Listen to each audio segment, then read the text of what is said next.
Hi friends, good evening. అందరూ ఎలా ఉన్నారండి? బాగున్నారా? ఈరోజు మార్నింగ్ షార్ట్ వీడియో అండి ఇది. చాలా డేస్ నుంచి మార్నింగ్ బ్రేక్ఫాస్ట్లోకి చపాతీ చేయాలనుకున్నాను, బట్ కుదరట్లేదు. ఎందుకంటే బాబు స్కూల్ స్టార్ట్ అయిపోయింది. ఇంకా తొందరగా బ్రేక్ఫాస్ట్ ప్రిపేర్ చేయాలి, లంచ్ ప్రిపేర్ చేయాలి, టైంకి స్కూల్కి పంపించాలి.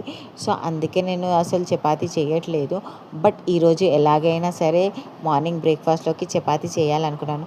ఎందుకంటే మా బాబుకి కూడా చాలా ఇష్టం. వాడు చాలా ఇష్టంగా తింటాడు. సో చాలా డేస్ అయిపోయింది, అందుకే చపాతీ చేయాలని ఈరోజు మార్నింగ్ బ్రేక్ఫాస్ట్లోకి చపాతీ, దాని కాంబినేషన్ కర్రీ చోలే చేశాను. దీన్ని మీ సైడ్ ఏమంటారో కామెంట్ చేయండి ఫ్రెండ్స్. నెక్స్ట్ ఇంకా లంచ్ కూడా ప్రిపేర్ చేసేసాను. తొందరగా మా బాబుని కూడా రెడీ చేసేసాను.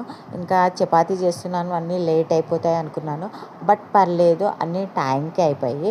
లంచ్లో ఏం ప్రిపేర్ చేశాను నెక్స్ట్ వీడియోలో అప్లోడ్ చేశాను. ఓకేనా ఫ్రెండ్స్, ఈరోజు వీడియో ఇంతే. Bye bye.